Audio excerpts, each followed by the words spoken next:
আজকে আপনাদের হচ্ছে মিডের আগে পুরো ক্লাসের সাজেশন মানে কোশ্চেন ব্যাংকে আলোচনা করা হবে, ঠিক আছে? তো আজকে ক্লাসটা খুব ইম্পর্টেন্ট। যারা লাস্টে আছেন শেষের থেকে সবাই সামনে চলে আসেন, তো লাস্টের বেঞ্চ থেকে সবাই সামনে চলে আসেন। আর অন্যান্য কোর্সের যে সকল কাজ করছিলেন সব বন্ধ করেন এবার।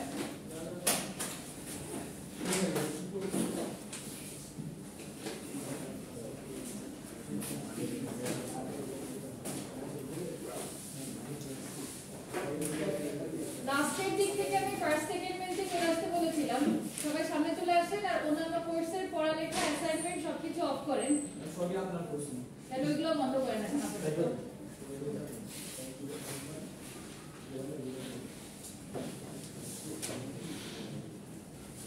আপনারা কি কথা কানে শুনেন না? লাস্টের থেকে সামনে চলে আসেন। নাইন সামনে যাও। এটা রিপিট করলো কে? রিপিট করলো কে কথাটা?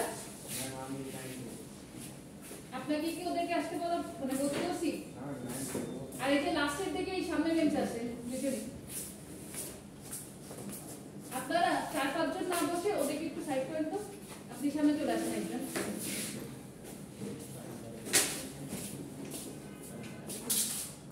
চারজন যে বসছেন একজন এসে সামনে আসেন।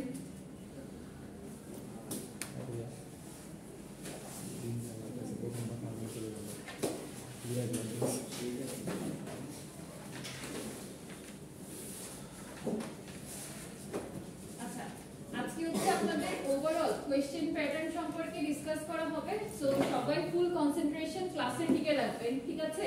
তো লাস্ট পরীক্ষা দিয়ে কুইজটা দিয়ে অ্যাট লিস্ট এতটুকু বুঝতে পেরেছেন যে আপনাদের অবস্থা খুবই খারাপ। কোশ্চেন প্যাটার্ন সম্পর্কেও আপনাদের আইডিয়া একদম জিরোর দিকে, ঠিক আছে? সো যেটা করতে হবে আমাদের হচ্ছে, যেহেতু কোশ্চেনটা আমি বলতেছি যে ক্রিয়েটিভ প্যাটার্নে হবে, দ্যাট ইজ হচ্ছে একটা স্টেপ আপনাদেরকে প্রোভাইড করা হবে, ওইখান থেকে আপনার স্টেপের উপর বেস করে এবিসি তিনটা অ্যানসার করতে হবে, ঠিক আছে? এখন লাস্ট ক্লাসে আমি যেটা বলেছিলাম যে based on the marks you have to answer accordingly. যদি মার্কস 2 তে থাকে তাহলে হচ্ছে এলাবোরেটলি লেখার দরকার নাই, ডায়াগ্রাম আঁকতে হবে না। সেম কোশ্চেন যদি 4 মার্কস এর জন্য থাকে, ইন দ্যাট কেস আপনাকে ডায়াগ্রাম ড্র করতে হবে, কোশ্চেনটাকে এলাবোরেট করা লাগবে।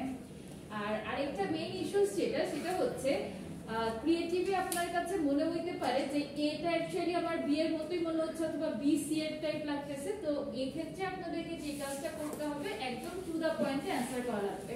আমি একটু কোশ্চেন দিয়েই বোঝাই তাহলে সুবিধা হবে। ফার্স্টে সবাই একটু খেয়াল করেন যে একটা স্টেপ দেওয়া আছে, a mobile charger is an essential device used to charge batteries in mobile phones. Inside a mobile charger, a full wave bridge rectifier is often used to convert alternating current AC from the power supply into direct current required for the battery. So এই অংশটুকু পরে আমরা কি বুঝতে পারছি, এখানে আমাদের হচ্ছে ফুল ওয়েভ ব্রিজ রেকটিফিকেশন সম্পর্কে কোনো কিছু থাকবে, রাইট? তো এটা হচ্ছে ফুল ওয়েভ ব্রিজ রেকটিফায়ারের আমার রিয়েল লাইফ ইমপ্লিমেন্টেশন হিসেবে আমরা কোনটাকে রেখেছিলাম? মোবাইল চার্জারটাকে। আর সেমিকন্ডাক্টর ডিভাইসের যখন হচ্ছে আমি ইমপ্লিমেন্টেশন দেখালাম তখন হচ্ছে আমরা সোলার প্যানেলটাকে কিভাবে এটার সাথে রিলেট করা যায় এগুলো নিয়ে ইন ডিটেইলস আলোচনা করেছিলাম, ওইটাতেও আমি যাবো। Then the rectifier ensures a smooth and continuous DC output for efficient charging. Understanding the working mechanism of this circuit can help you explore its practical application and significance in everyday device. So এই জায়গাটাতে আমাকে আরেকটা জিনিস মাথায় আনতে হবে যে rectify হওয়ার পরে যে আউটপুটটা আসে একটা কি আসে, মানে স্মুথ ডিসি কি আমরা ডাইরেক্ট পাই? প্রথমে তো পাওয়া যায় না, ফার্স্ট হচ্ছে পালসেটিং ডিসি পাওয়া যায়, তারপর একটা ক্যাপাসিটর ইউজের মাধ্যমে এখান থেকে আমরা পিওর ডিসিটা পাই, রাইট? সো এই টোটাল যা হচ্ছে আপনাদেরকে মোটামুটি বেসিক দেওয়া হয়েছিল, এই বেসিকটাকে সামারাইজ করে একটা স্টেপ রেডি করা হয়েছে। এতটুকু পর্যন্ত কারো কনফিউশন আছে? তাহলে ফার্স্ট কোশ্চেনটা আমাদের কি ছিল? Describe the role of a full wave bridge rectifier in the mobile charger, how does it contribute to conversion to AC to DC, of AC to DC. So আমার হচ্ছে এই পোরশনে কি চাওয়া হয়েছে বলেন তো? এই যে describe the role of a full wave bridge rectifier in mobile charger, how does it contribute to the conversion of AC to DC? বলতে কি বোঝাইছি, এখানে কোন অংশ লাগবে? ওয়ার্কিং কন্ডিশনটা, ব্লক ডায়াগ্রাম। আচ্ছা, এখানে হচ্ছে আমার ব্লক ডায়াগ্রাম বা ওয়ার্কিং কন্ডিশন যেটাই বলি, আমার মেইন ফোকাস থাকতে হবে কোন দিকে? ফুল ওয়েভ ব্রিজ রেকটিফিকেশনের দিকে, রাইট? তাহলে হচ্ছে আমার যদি এটা 4 মার্কস এর অ্যানসার আসে সেই ক্ষেত্রে আমাদেরকে কি করতে হবে পুরোপুরি হচ্ছে ফুল ওয়েভ ব্রিজ রেকটিফায়ারের যে সার্কিটগুলো আছে এটা ড্র করা লাগবে পরে হচ্ছে আপনি মোবাইল চার্জারের সাথে এটাকে যেহেতু আমি রিলেট করছি সুতরাং যে এই যে ভিডিও দেখিয়েছিলাম প্লাস হচ্ছে মোবাইল চার্জারের একটা আপনাদের পোর্টালে কিন্তু আপলোডও করা আছে যেটা অ্যাকচুয়ালি কিভাবে কাজ করে সবাই কি এটা দেখেছিলেন most probably PDF or word file ফরম্যাটে এটা আপলোড করা ছিল ব্লক ডায়াগ্রামটা না ব্লক ডায়াগ্রাম না এই যে how does a mobile charger works জি আচ্ছা খুলছিলাম না হ্যাঁ এখানে হচ্ছে আপনাদের তখন কিন্তু ইন ডিটেইলস লেখার কোনো দরকার নাই বোঝা যাচ্ছে কারণ আমার হলো এই কোশ্চেনের মেইন টার্গেট হচ্ছে ফুল ওয়েভ ব্রিজ রেকটিফায়ারটা আর ওর অ্যাপ্লিকেশন হিসেবে হচ্ছে আমরা কোনটাকে কনসিডার করছি মোবাইল চার্জারটাকে সুতরাং আমাদেরকে যে কাজটা করতে হবে এইখান থেকে একদম মেইন পয়েন্টগুলো তুলে ধরতে হবে ধরার পরে আপনি হচ্ছে যে ব্লক ডায়াগ্রামটা ছিল switch mode power supply SMPS use করে আমাদের যে ওভারঅল ব্লক ডায়াগ্রামটা ওইটা জাস্ট ড্র করে দিতে পারেন বুঝে গেল আর এক্সপ্লেনেশনের সময় আপনাদের এদিকে যে ট্রান্সফরমারের যে মেকানিজমের কথাবার্তা ছিল অথবা হচ্ছে আরেকটা সুইচিং মানে সুইচিং কন্ডিশনের কথা এগুলো হচ্ছে এত আপনার ডিটেইলসে লেখার দরকার নেই জাস্ট ইন শর্ট সামারাইজ করে লিখবেন আর আগের ক্লাসগুলোতেও বলেছিলাম যে অপটোকাপলার এখানে ইউজ করা হয় কিন্তু এই টপিকটা যেহেতু আপনাদের একদমই আইডিয়া নাই সুতরাং এটাকে এত এমফাসাইজ এখানে আপাতত করা লাগছে না ক্লিয়ার সবার কাছে আচ্ছা নেক্সট আপনাদেরকে দেখেন বলা আছে what would happen if one tires in the full wave bridge rectifier fails discuss its impact on the charger's performance so আমাদের ফুল ওয়েভ ব্রিজ রেকটিফায়ারের ক্ষেত্রে বা হচ্ছে মোবাইল চার্জারের যখন মেকানিজমটা আমরা দেখেছিলাম কয়টা ডায়োড ছিল চারটা ডায়োড তো চারটা ডায়োডের মধ্যে যদি একটা কাজ না করে তাহলে কি হতে পারে বলে আপনার মনে হয় হাফ সাইকেল বন্ধ হয়ে যাবে হাফ সাইকেল বন্ধ হয়ে যাবে সবাই কি ওনার সাথে একমত আচ্ছা এবার আমি কোশ্চেনটাকে যদি একটু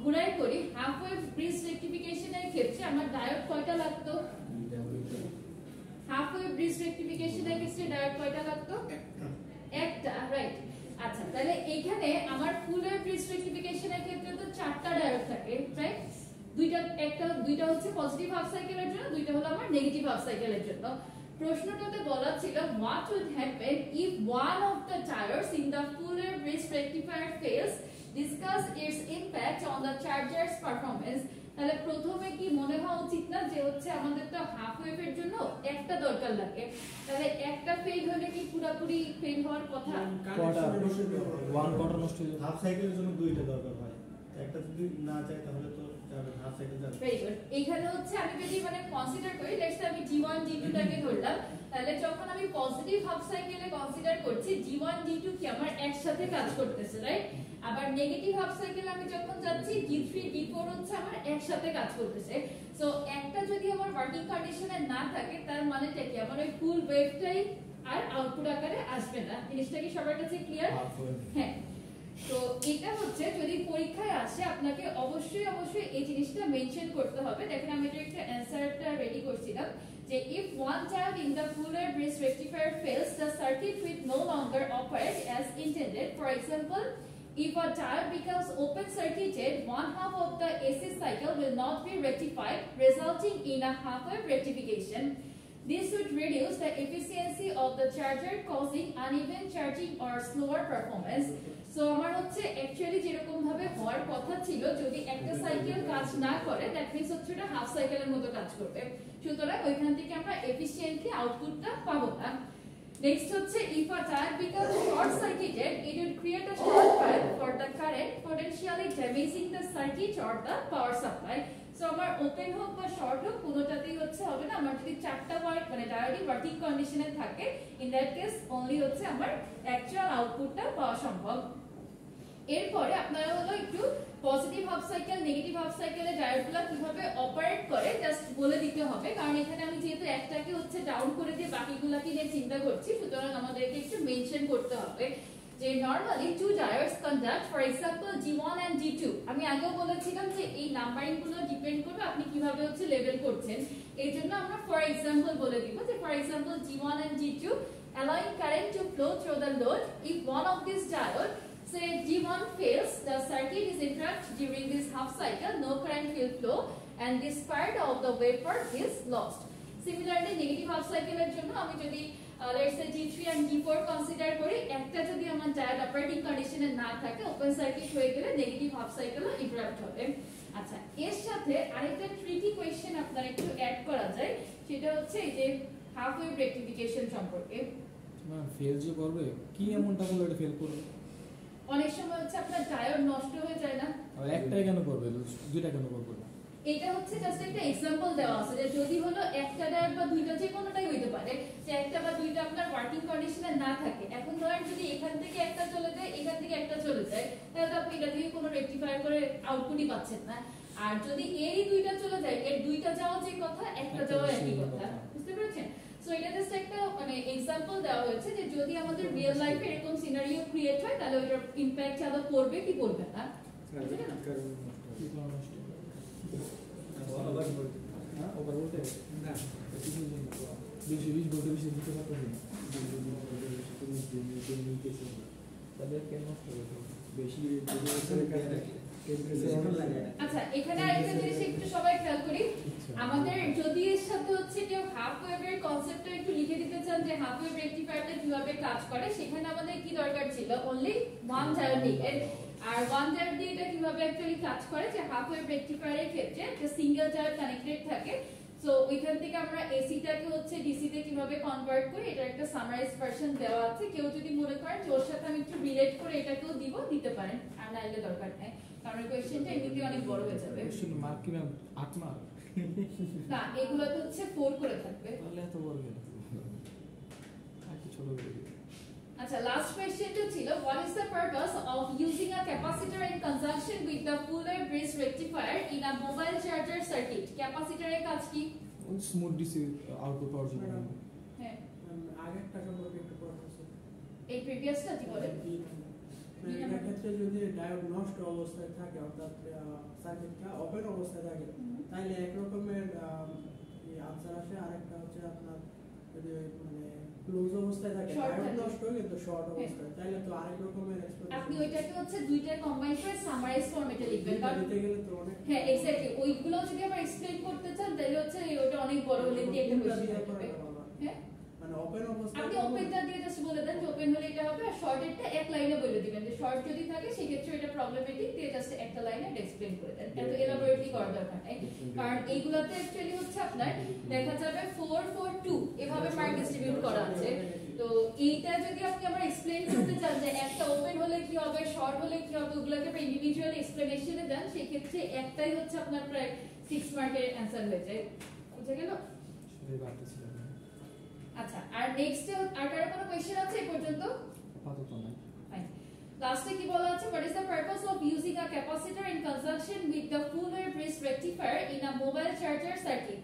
সো আমাদের ক্যাপাসিটরের কাজটা কি, এটাকে আপনারা একদম শর্ট করে জাস্ট হচ্ছে টু দা পয়েন্টে লিখে দিবেন যে capacitor is connected in parallel with the output of the fuller bridge rectifier to smooth out the pulsating DC output.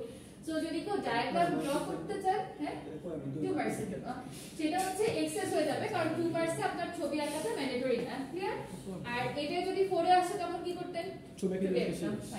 তাহলে the rectifier produces a waveform with ripple due to the alternating nature of the input current. The capacitor charges during the peaks of the waveform and discharges during the dips, maintaining more stable DC voltage. এই লাইনটা হচ্ছে খুব important, এইজন্য আমি একটু পড়ে দিলাম যে এটা হচ্ছে মেনশন করতে হবে। ফার্স্টে যে স্মুথ করে এটাকে লিখবেন, লিখে হচ্ছে যে ক্যাপাসিটরের চার্জিং ডিসচার্জিং এর এই লাইনটাকে লিখবেন, দ্যাটস এনাফ, ঠিক আছে? আর অ্যানসারগুলোকে একদম টু দা পয়েন্টে স্পেসিফিক করার ট্রাই করবেন, বেশি আবল তাবল লিখে লেন্দি করার দরকার নাই, কারণ তাহলে সময় পাবেন না শেষ করতে। আচ্ছা, নেক্সট কোশ্চেনটা হচ্ছে প্রিভিয়াস মানে আপনাদের ক্লাস টেস্টে যেটা ছিল ওইটার মতোই, যে semiconductors are the backbone of electronic device with their properties being manipulated through doping to create p-type and n-type materials. When combined to form a p-n junction, their behavior under forward and reverse bias determines the functionality of key components like diodes and transistors. তারপর হচ্ছে intrinsic extrinsic সম্পর্কে বলা আছে, doping দিয়ে একটা summarise করা।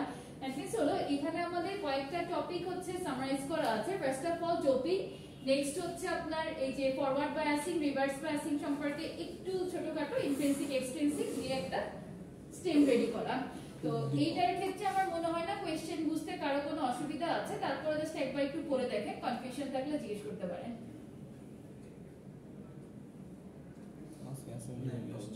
নাই। আচ্ছা, তারপরে হচ্ছে যারা যে ক্লাস ঠিক মতো করেন না তাদের সুবিধার্থে এটারও অ্যানসার দেওয়া আছে। তো এই অ্যানসারগুলো আপনাদেরকে কিন্তু জাস্ট বেসিকটা বোঝানোর জন্য, বুঝতে পেরেছেন? ক্লাসে যেরকম ভাবে হচ্ছে ডায়াগ্রাম কোথায় দিতে হবে, কি করতে হবে, ফ্লো চার্ট দেবেন নাকি কি করবেন, এগুলো হচ্ছে ক্লাসে বলা হয়েছিল, ওই অনুযায়ী একটু প্যাটার্নটা ফলো করেন সবাই। স্লাইডটা তো টোটালি দেওয়া নাই, কিন্তু এডিটটা এখনো কমপ্লিট হয় নাই, করে দিয়ে দিব ইনশাআল্লাহ। ওয়েট করো, ধৈর্য ধরে শো কিছু দিন কালকে তো খুব পড়ালে। আচ্ছা, এটা সবাই একটু খেয়াল করেন, এইখানে হচ্ছে লাস্ট যে কোশ্চেনটা আছে, প্রথম থেকে আপনাদের ইনশাআল্লাহ অসুবিধা হবে না, এগুলো একদম স্ট্রেট ফরওয়ার্ড প্রশ্ন। সি নাম্বারটা সবাই একটু দেখেন তো বোঝেন কিনা। এই স্টেমটাতে আপনার দুইটা জিনিস কম্বাইন করা, সেমিকন্ডাক্টরের কনসেপ্ট প্লাস হচ্ছে সোলার প্যানেলেরটা। যারা দেখতে পাচ্ছেন না আমি একটু পড়ি। Semiconductors play a pivotal role in the functioning of modern electronic device, including solar panels. That means হচ্ছে আমরা একদম রিয়েল ফিল্ডে হলে এবার explain করব।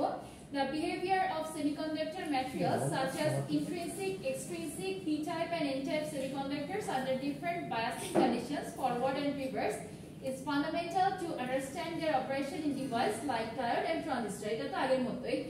In solar panels, the interaction of p-type and n-type materials in photovoltaic cells converts sunlight into electrical energy.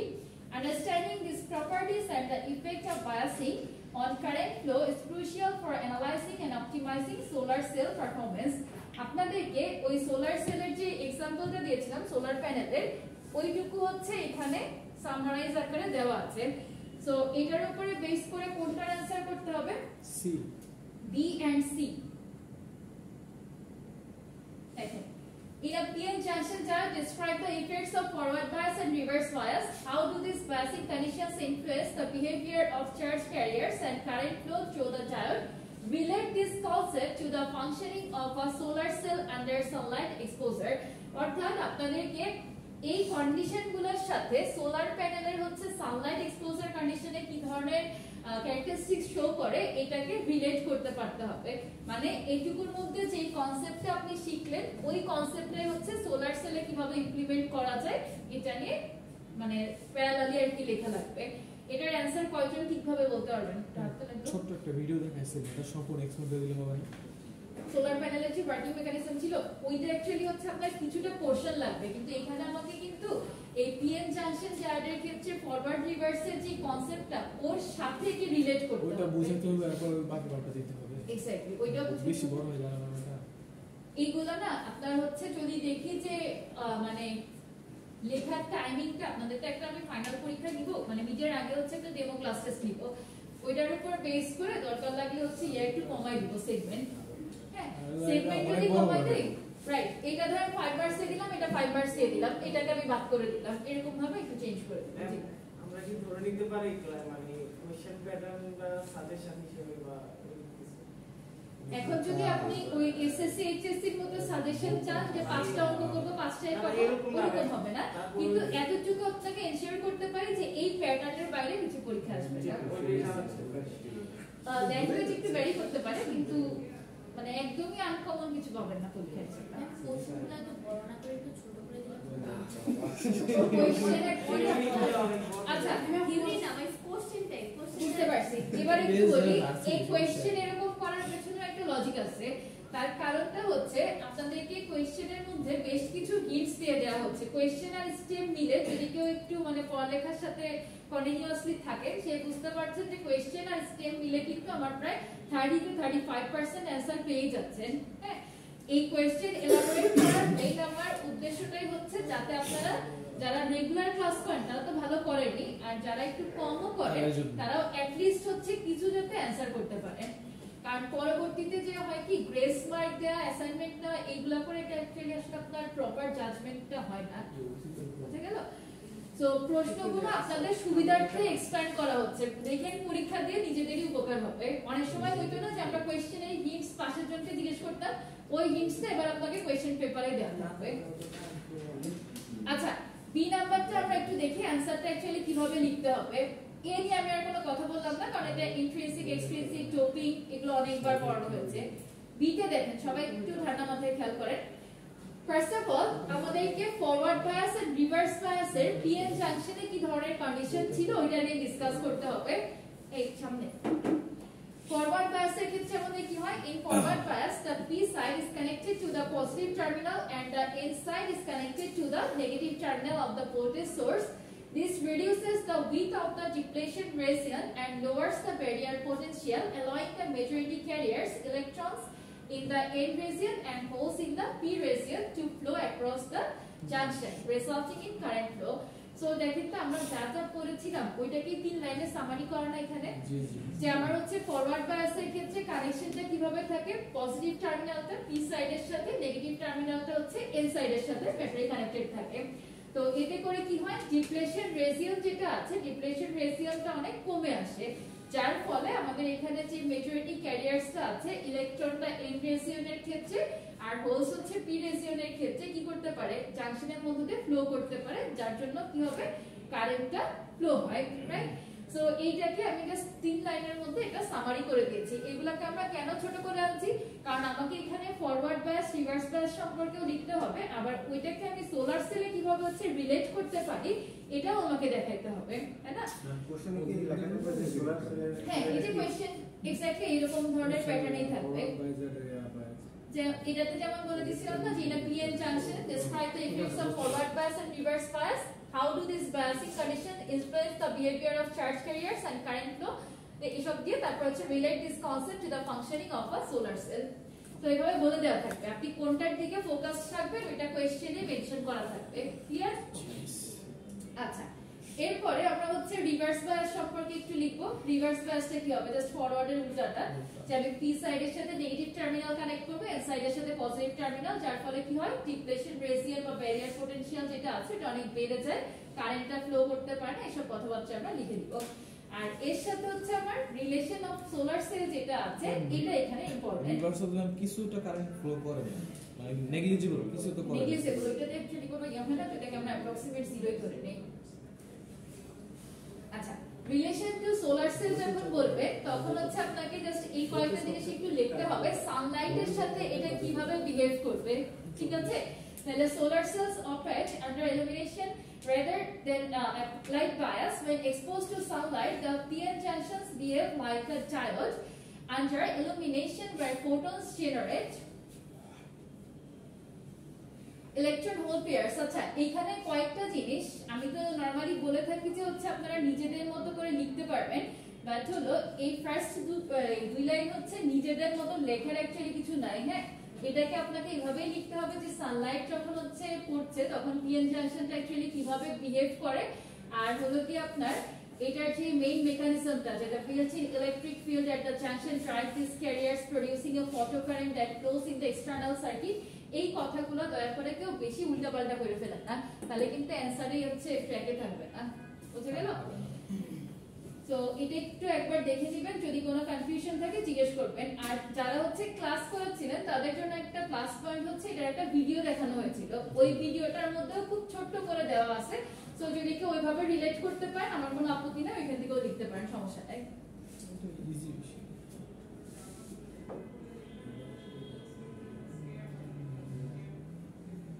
আচ্ছা last যে কোশ্চেনটা ছিল এটা আপনাদের থেকে আমি একটু ফিডব্যাক নেই, দেখি কে কতটুকু বলতে পারেন।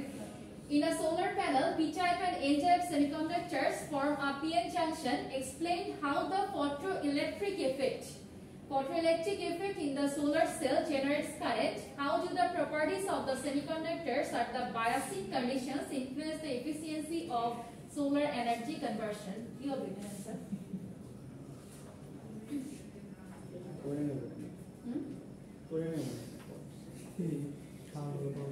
ফটোইলেকট্রিক ইফেক্টটাকে দিয়ে এখানে কিভাবে হচ্ছে এক্সপ্লেইন করবেন বলেন দেখি। সূর্য আলো যেভাবে পাতাতে ফটো বের করে সেম কনসেপ্ট এখানে পড়তেছে, আমরা হচ্ছে যে তিনটা লেয়ার দিয়ে করছিল না, লেয়ার ওই ভিডিওতে যে দেখাচ্ছিল একটা লেয়ার একটা এন টাইপ ছিল, একটা মাঝে মিড লেভেলের, একটা হচ্ছে পি টাইপ লেয়ার, এটা এক্সপ্লেইন করবেন। ওকে শুধু ওইটা না, প্লাস সাথে আরো কিছু লিখতে হবে, ওটাতে লিখতে হবে প্লাস ওই সোলার ভিতরে মেইনলি আপনার এই বায়াসিং এর যে কন্ডিশন গুলো ওটা মানে কিভাবে এটা ইনফ্লুয়েন্স করতে হবে একটু ব্যাখ্যা দিতে হবে, যেমন উপরের সাইডটা হচ্ছে আপনার পি ট্যাব, নিচেটা এন ট্যাব, তো ওটা পি ট্যাব এন ট্যাব দেওয়ার কারণে কিভাবে কি হচ্ছে এটা একটু ব্যাখ্যা দিতে হবে। Very good.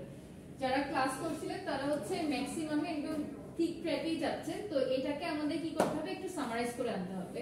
যেমন আমরা প্রথমে কি বলছিলাম যে যখন সানলাইটটা স্ট্রাইক করে সোলার সেলের উপর তখন ইলেকট্রন বা হচ্ছে ব্যান্ডিং এর কথা আপনারা বলছিলেন, যে 2-3টা লেয়ারের কথা বলছিলেন, এটা অ্যাকচুয়ালি ব্যান্ড বোঝাইছিলেন।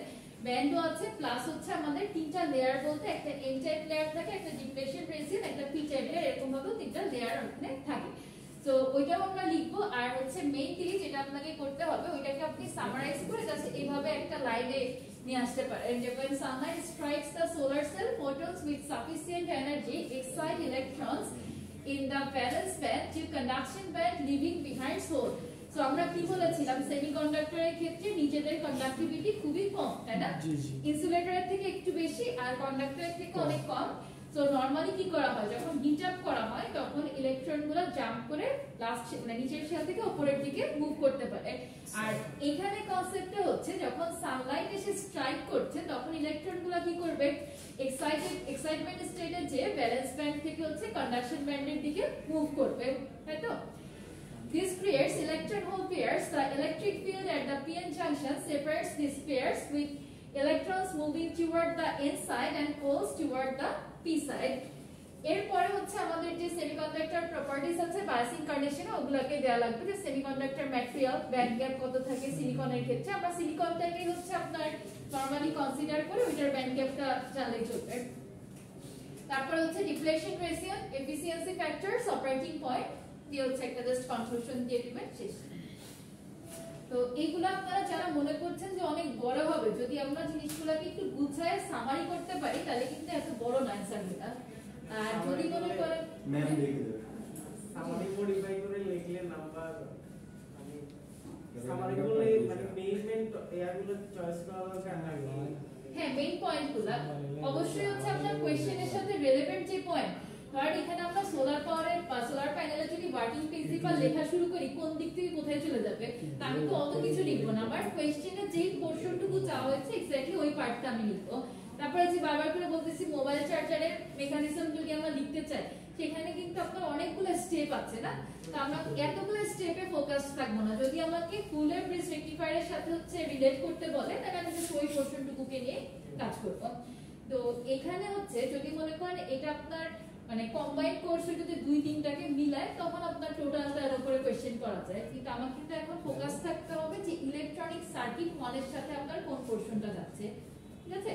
সো আমি আপনাদেরকে রিয়েল ফিল্ড ইমপ্লিমেন্টেশন যেটা আছে ওগুলোও শেখাবো, সাথে করে কোশ্চেন করার সময় এটাও মাথায় রাখবো যে যাতে আপনাদের কোর্সের বাইরে বেশি একদম কোশ্চেন না হয়ে যায়। বুঝা গেল? বাইরে থেকে আসবে না, এখন আপনাদের এনার্জি কনভার্সন 1 করা আছে, ওই 15 ব্যাচের তো নাই, তাহলে কি হবে? থাকবে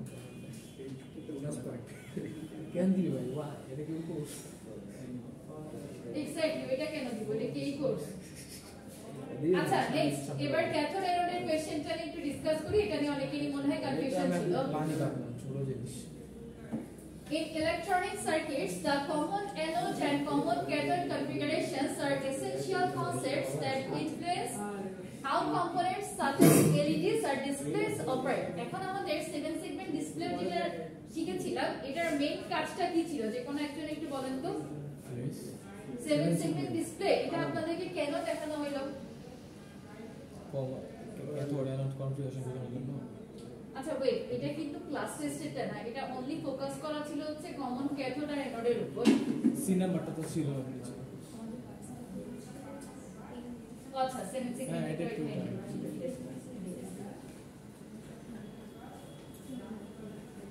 কমন। আচ্ছা, যাদের কাছে মনে হচ্ছিল যে আমার ইয়াটা একটু মনে হয় বড় হয়ে যাচ্ছে তারা এই স্টেমটা একবার করে দেখেন। কমন অ্যানোড আর ক্যাথোডের আপনার যে মেইন কনসেপ্ট ওইটা কিন্তু এখানে ইনক্লুড করা আছে।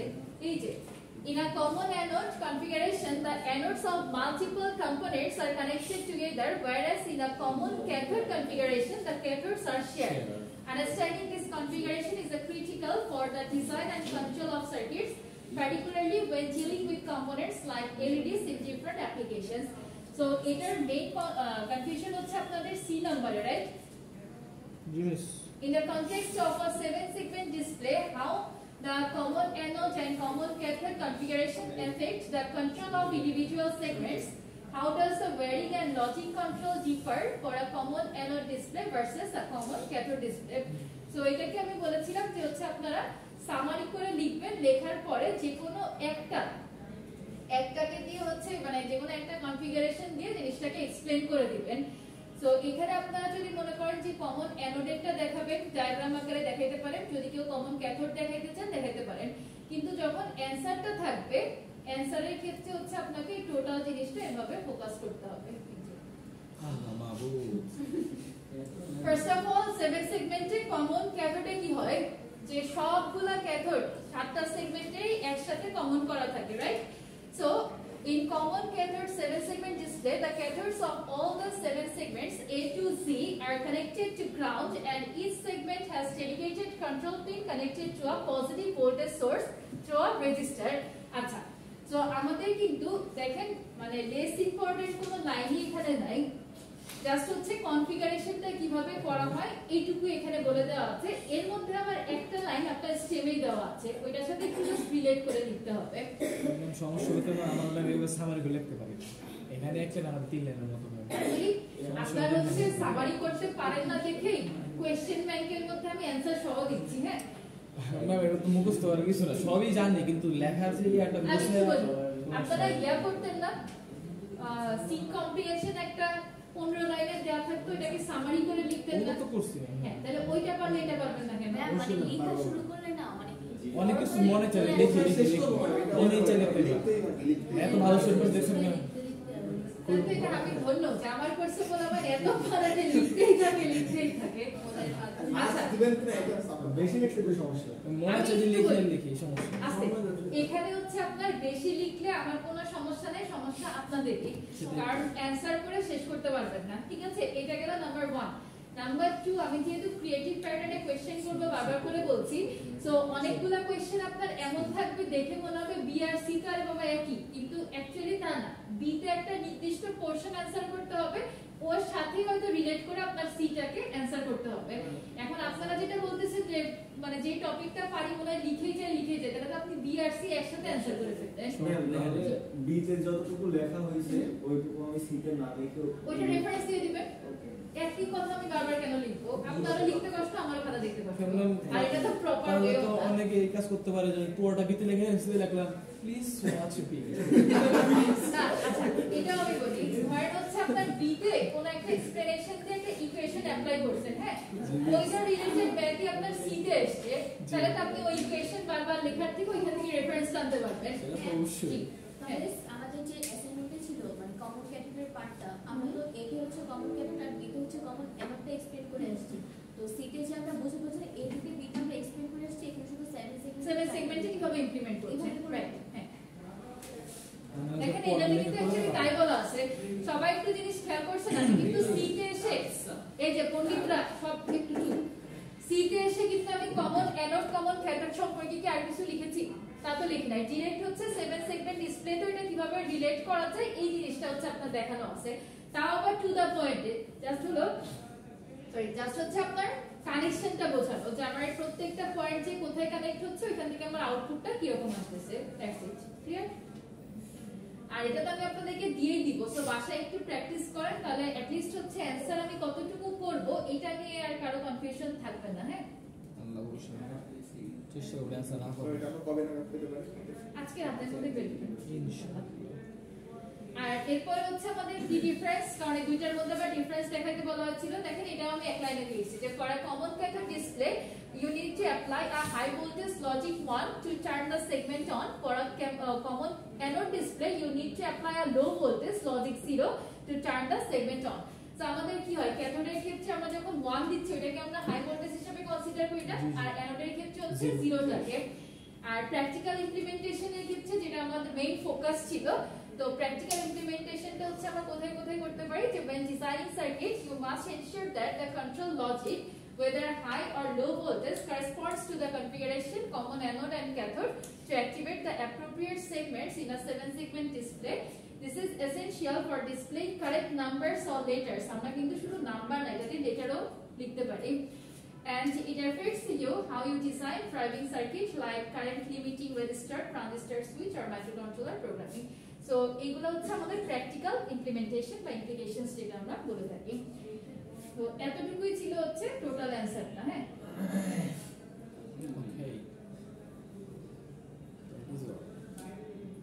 এগুলো সব ক্রিয়েটিভ প্যাটার্নের কোশ্চেন, আর এটার মধ্যে হচ্ছে কিছু আপনার দেওয়া আছে, জাস্ট কোশ্চেনগুলো যদি আমি এক লাইনে লিখতাম তাহলে হচ্ছে জিনিসটা কেমন হতো। তো টপিক হচ্ছে এইখান থেকেই যা যা পড়াচ্ছি তাই, শুধুমাত্র প্যাটার্নটা একটু ডিফারেন্ট। সো এবার বলেন কারো কোনো কনফিউশন আছে কিনা? মানে মিডে কি এর থেকে আরো কিছু অ্যাড হবে এখানে? মসফেট আলগো আমার প্রথম কোশ্চেনটা একটু এটারই ফার্স্ট কোশ্চেন হ্যাঁ নাকি এই যে আজকের ক্লাসের প্রথম? আজকের ক্লাসের ফার্স্ট কোশ্চেন। মোবাইল চার্জারেরটা? হ্যাঁ এসএমপিএস এটা আমার প্রথম থেকে জানা আছে।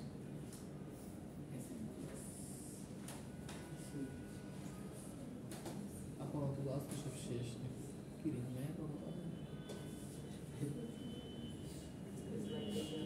বলেন, মানে এটা কি আপনার বেসিক থেকে বুঝতে সমস্যা? আসলে আনসারটা কিভাবে করব আসলে ওইখানে একটা বাকিতে ট্রান্সফরমারের কনসেপ্টটা নেই, এটার জন্য আপনার ট্রান্সফরমারের কনসেপ্টটা এখানে আসবে না।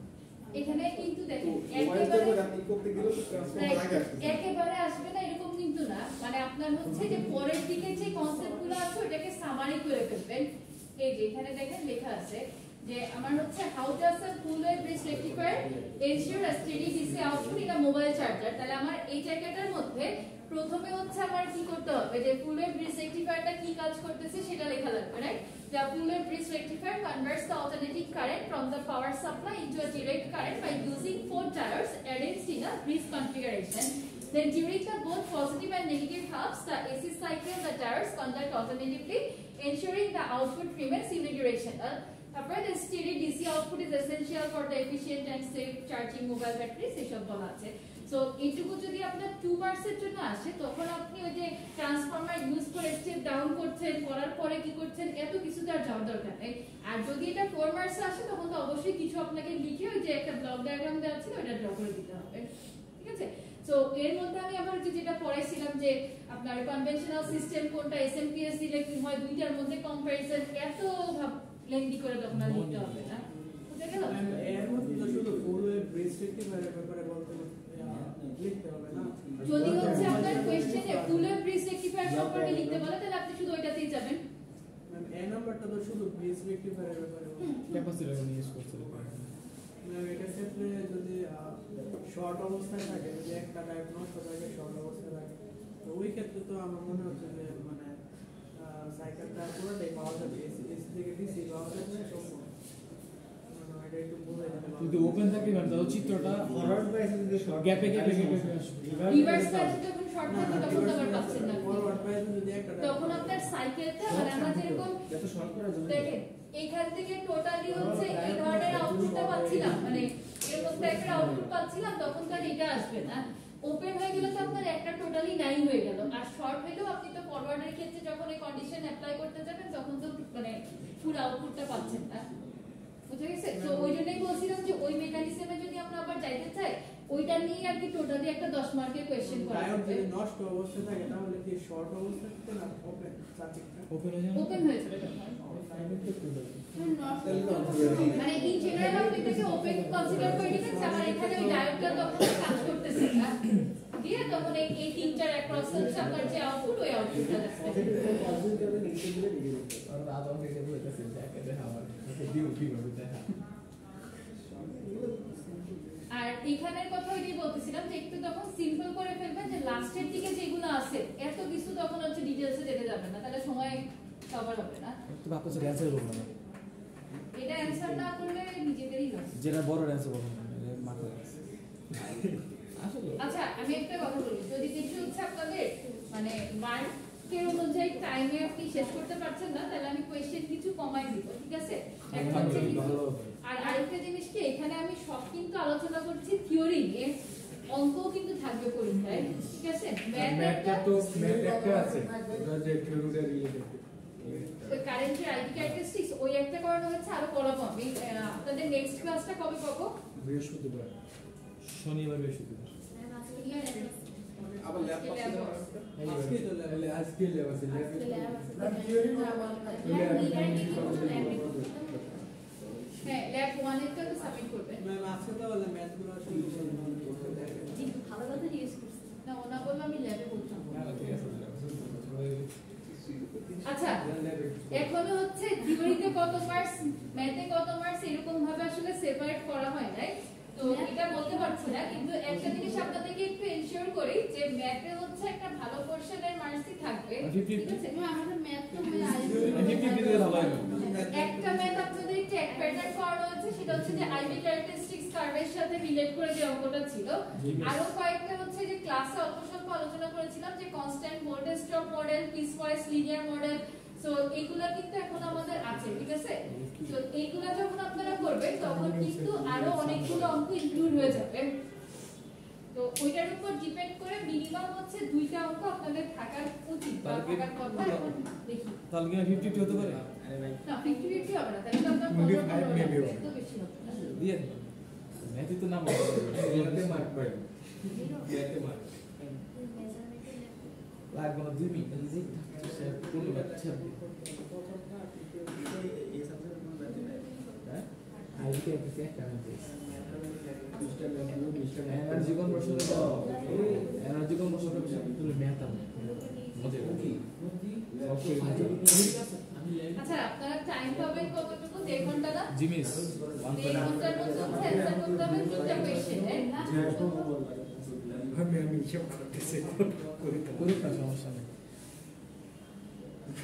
তাহলে হচ্ছে যদি আপনাদেরকে একটা কোশ্চেনে আমি ম্যাথ দিয়ে দিই বাকি 2টা ফুল ক্রিয়েটিভ রাখি সেক্ষেত্রে হচ্ছে টাইম ম্যানেজ করা খুব ইজি হয়ে যাবে দুইটা ম্যাথ দিতে পারো দুইটা ম্যাথ দেন একটা থিওরি না বেশি বাড়তি কথা বলে 3টাই থিওরি দিই ম্যাথ 3টা থেকে কি 3টাই দিতে হবে না 4টা থেকে 3টা মানে আমি মেইন টার্গেট রাখছি হচ্ছে কোশ্চেন প্যাটার্নটা এমন ভাবে সেট করা যাতে করে এক সেট কোশ্চেন আপনারা ফুল অজ্ঞ পান হ্যাঁ ফুল ম্যাথ যেটা থাকবে ওইটা অ্যানসার করতে হাইস্ট গেলে আপনার 10 থেকে 15 মিনিট সময় লাগবে আর বাকি যে 1 আওয়ার 50 মিনিট ওইটুকু পুরোটাই হচ্ছে আপনি রিটেনে 10-15 মিনিট যে বললেন পারলে না পারলে তো শেষ না ক্লাসে যেরকম টাইপ করাবো ওইটাই আসবে ইনশাআল্লাহ অঙ্ক পারবেন অঙ্ক দিয়ে সমস্যা পাস নেই। তো করা যাবে না তুমি কি বললা হ্যাঁ তুমি কি বললা আর পড়তে দেন আরে ওটা আমি যেমন ভিডিও আচ্ছা এবার সবাই একটু আস্তে কথা বলি না বলি তো এবার আমি আপনাদেরকে একটা অ্যাসাইনমেন্ট দিব সবাই একটু খাতায় নোট করেন তো এটা কোন জমাইতে পারতাছিলাম না আমি এগুলো তো আমাদের ব্যাকআপ কি বলছো আপনার হচ্ছে এই পিডিএফটা আমি আজকে আপনাদেরকে আপলোড করে দিব না ঠিক আছে আজকে কি বার শনিবার না কালকে আপনাদের অফ ডে দুই বন্ধ দিলে তো ভালো হবে দুই আরামসে সবাই শেষ করে ফেলবো বলে তাহলে যেই কাজটা করবেন 2টা ক্রিয়েটিভ কোশ্চেন দিব ওইটা আপনারা রবিবার রাতের মধ্যে আমাকে সাবমিট করবেন মানে ইমেইল করবেন হ্যাঁ তারপরে রাইট তারপরে যে হচ্ছে আমি এটার সলিউশনটা আপনাদেরকে পোর্টালে আপলোড করে দিব কারণ আমি যদি দেই আপনারা শুধু এটা হলো মুখস্থ করার মতো করে পড়তে থাকবেন আর নিজেরা যদি লেখেন তাহলে অ্যাট লিস্ট একটু চিন্তা করবেন যে কিভাবে অ্যানসারগুলো করা হয় মুখস্থ বুদ্ধি শেষ না ওই বুদ্ধি চলে গেছে পরে আজকে আপনাদের আমরা করে কোশ্চেন এখনই আপলোড করে দিচ্ছি আচ্ছা এই সবাই একটু কথা বলছেন কেন কি সরি একটু চলতে বেঁচে গুলো কথা বললে কিন্তু সামনে কথা বলি না পিছনে বলি না সামনে বলবেন না ক্লাসে কথা বলা উচিত না এটা কতদিন বলা লাগে সরি আপনারা যখন প্রেজেন্টেশন দেন একটা জিনিস খেয়াল করছেন যে কেউ কথা বললে আমি তাদেরকে থামাই দেই কেন দিই জানেন কারণ হচ্ছে এটা কনসেন্ট্রেশন ব্রেক হয় বলতে কি কারণ আমি একটা কিছু পড়াচ্ছি মাঝখান থেকে আপনি কথা বলতেছেন মনে হয় কি আমার পড়া বুঝছে না এই রিলেটেড কিছু নাকি নিজেদের মতো করে বলতেছে তখন আমার ফোকাসটা ওই সাইডে চলে যায় আবার আরেকটা নেগেটিভ ইমপ্যাক্ট পড়ে কারণ আপনারা যখন স্লাইড প্রিপেয়ার করেন কষ্ট হয় না অনেক জি জি অনেক হ্যাঁ তো এখন আপনি ধরেন কষ্ট করে একটা জিনিস প্রিপেয়ার করে নিয়ে সামনে এক্সপ্লেইন করছেন আপনার কথা না শুনে আপনারই ফ্রেন্ডরা লাস্টের দিকে বসে বসে কথা বলতেছে একজন আরেকজনের সাথে ইন্টারেকশনে আছে মোবাইল নিয়ে দেখতেছে এটা কিন্তু তার প্রতি ডিসরেসপেক্ট শো করা হয় সো এটা আমি স্টুডেন্টদের ক্ষেত্রে এলাও করি না সেখানে আমি কথা বলতেছি আপনারা নিজেদের মতো ডিসকাশনে আছেন এটা কি উচিত শুধু আমার বলে না যে কোনো ফ্যাকাল্টির ক্ষেত্রে এটা উচিত আপনারা কি এখন ওই মানে 1-2 এর বাচ্চা যে ধরে ধরে এগুলা শিখাইতে হবে এই ম্যানার্স গুলো তো জানতে হবে বাবা আচ্ছা ফার্স্টে হচ্ছে আপনাদের এই কোয়েশ্চেন কোশ্চেনটা মোবাইল চার্জারে যেটা ছিল যে টোটাল হচ্ছে আমার ব্রিজ রেকটিফিকেশনটা কিভাবে এই চার্জারে আমি ইমপ্লিমেন্ট করতে পারি, বা একটা ডায়োড যদি ফেল করে তাহলে হচ্ছে আমার ফুল ওয়েভ ব্রিজ রেকটিফায়ারটা কাজ করবে কিনা, আর লাস্টলি হচ্ছে ক্যাপাসিটর কেন কানেক্টেড থাকে এটার কারণটা। এই টোটাল এক্সেট যেটা আছে এটা আপনাদেরকে আমি অ্যাসাইনমেন্টের জন্য দিচ্ছি কারণ এই প্যাটার্নটা ইম্পর্টেন্ট। আর আরেকটা দেব, এই দুইটা আপনাদের কি হবে, এই দুইটাকে আপনারা কমপ্লিট করে আমাকে কালকে যেহেতু কেউই ক্যাম্পাসে আসছেন না, আমাদেরও অফ ডে, সুতরাং ইমেইল করতে হবে, ঠিক আছে? টাইপ করে দিলে হবে? যদি কেউ টাইপ করেন করতে পারেন, কিন্তু টাইপ করতে গেলে আপনাদেরই কষ্ট হবে কারণ এটা আপনারা কপি পেস্ট করবেন, কষ্ট হবে না মানে আপনাদের উপকার হবে না, ঠিক আছে? সো টাইপিংটা আমি অ্যাকসেপ্ট করব না, তো যে কাজটা করতে হবে সেটা হচ্ছে একটু হ্যান্ড রিটেন থাকা লাগবে, যে আপনি যদি নেট থেকে আমাদের হ্যান্ড রিটেন করে ইমেইল করে কি দরকার, আমরা ক্যাম্পাসে শেয়ার করব। কালকে আসবেন, ক্যাম্পাসে আসেন। না নেক্সট বৃহস্পতিবার কথা বলতেছে ম্যাম, লাগে তাহলে আমি কালকে? এটার হচ্ছে এই সলিউশন বৃহস্পতিবার আপলোড করব। না না কালকে লাগবে, কালকে লাগবে। যদি আমার ক্লাসে বাড়তি কোনো কথা বলতে চান আপনাদেরই লস, কারণ আমি হচ্ছে প্রথমেই বলে দিয়েছিলাম যে আপনারা আমাকে এটা ইমেল করার পরে আমি সোমবার দিন সকালের দিকে পিডিএফটা আপলোড করে দিব, আর পোর্টালে যদি আমি আপলোড না করি তাহলে হচ্ছে আপনাদেরই লস, অ্যানসারটা বুঝতে পারবেন না। আর আরেকটা ব্যাপার হচ্ছে যদি আমি আজকেই আপলোড করে দেই, আমি জানি 90% স্টুডেন্ট এটা নিয়ে শুধু পড়া শুরু করবেন নিজেদের মতো করে, আর চিন্তাটা করবেন না, ঠিক আছে? এই জন্যই অ্যাসাইনমেন্ট দেওয়াটা। হাতে না লিখে যদি ওয়ার্ডে গিয়ে টাইপিং করে একটু কি বলছে ভাই? আমার কি মনে বুদ্ধি না আছে মানে রিসার্চ করে লিখবো দেখে এত ভালো মনে মানুষ নেই বর্তমানে। এমনিদিকে হ্যান্ড রিটেন লিখে ছবি পাঠাবো ইমেলে। হাতে লিখবেন, লিখে ক্যাম স্ক্যানার আছে না ফোনে, ক্যাম স্ক্যানারটি স্ক্যান করবেন, করে আমাকে ছবি পাঠাবেন। যদি হচ্ছে কেউ টাইপ করেন ওইটা আমি ধরে নিব কপি পেস্ট করেছেন, ওইটার উপর কোনো মার্কিং হবে না, উল্টা হচ্ছে আপনার এটাতে নেগেটিভ মার্কিং হবে। এটা কপি লিখতে আছে। আর কোনো কোশ্চেন? আপাতত এক্স্যাক্টলি, যদি অ্যানসার ঠিকমতো লিখতেও না পারেন তা হচ্ছে যে কিছুক্ষণ এটাকে স্টাডি করবেন, কোয়েশ্চেনগুলোকে পড়ার ট্রাই করবেন, এতে করে হচ্ছে আপনার মিডের জন্য একটা প্রিপারেশন হয়ে যাবে। কারণ এখানে দেখেন আপনাকে দুইটা স্টেপ পুরো বুঝতে হবে, যদি আমি ক্লাসে বলে দিয়েছি সবই, তারপরে হচ্ছে কোয়েশ্চেনগুলোকে ওইভাবে অ্যানসার করা লাগবে। তো পরে যখন আমি আপনাকে অ্যানসার শিটটা দিয়ে দিব তখন আপনি দুইটার মধ্যে রিলেট করতে পারবেন যে আদৌ আপনি কতটুকু লিখেছিলেন আর হচ্ছে অ্যাকচুয়াল অ্যানসারটা কতটুকু। আর আরেকটা জিনিস সবাইকে আমি রিকোয়েস্ট করব যে অ্যাসাইনমেন্ট ভেবে আমি একদম ধরে ধরে সুন্দর করে লিখলাম 2 ঘন্টা 2.5 ঘন্টা ধরে, এরকম না করে একটা টাইম মাইন্ড করে নেন যে আমি 1 ঘন্টার মধ্যে দুইটা অ্যানসার করতে পারছি কিনা। জি বুঝে গেল? আপনি দেখে লেখেন, না দেখে লেখেন, মুখস্থ লেখেন, সমস্যা নাই, কিন্তু অ্যাট লিস্ট যদি দেখে লেখেন তাহলে টার্গেট করবেন যে 50 মিনিটস আমি পাচ্ছি কিনা, আর যদি না দেখে লেখেন তাহলে হচ্ছে লিখতে গেলে সময় লাগে, কারণ কোন জায়গা দিয়ে দেখবো সেই চিন্তা তো করা লাগবে। এখানে 10 মিনিট লাগে বলে। সো এটা হচ্ছে আপনাদের অ্যাসাইনমেন্ট থাকবে দুইটা কোশ্চেনের উপর। আর কোনো কোশ্চেন কিছু ইনকোয়ারি আছে কারো? ওগুলো ম্যাম হোয়াটসঅ্যাপে দিয়ে দিলে বেটার হতো না। কোশ্চেনগুলো আমি হোয়াটসঅ্যাপে উঠবো, পোর্টালে উঠবো। ওকে হোয়াটসঅ্যাপে আপনাদের যে গ্রুপটা আছে ওইটাতে দেই।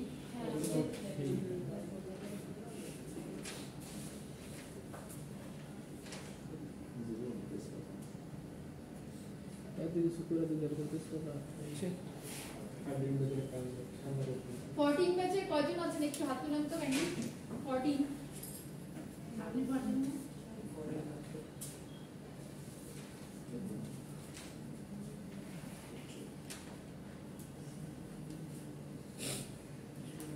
আগে বাকিদের সাথে কি কথা হয়েছিল যারা আসছে না তাদের সাথে?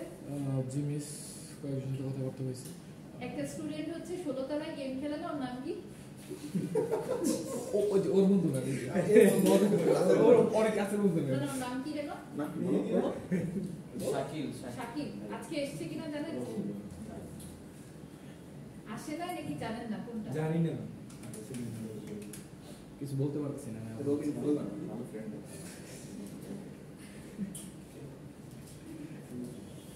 ভাইয়া বলতে আমাদের না না এই খুব ভালো জানি।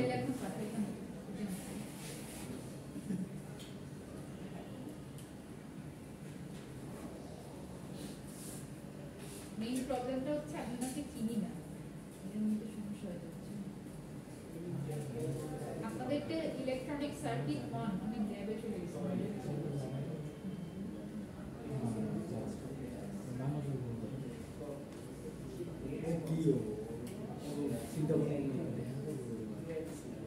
ওকে, এবার আপনাদের নিজেদের কোনো কাজ থাকলে করতে পারেন, আর আমার কাছে কোনো কোয়েশ্চেন থাকলে ওটা জিজ্ঞেস করবেন।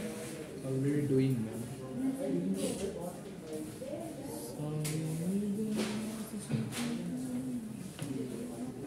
কবে বলতেছে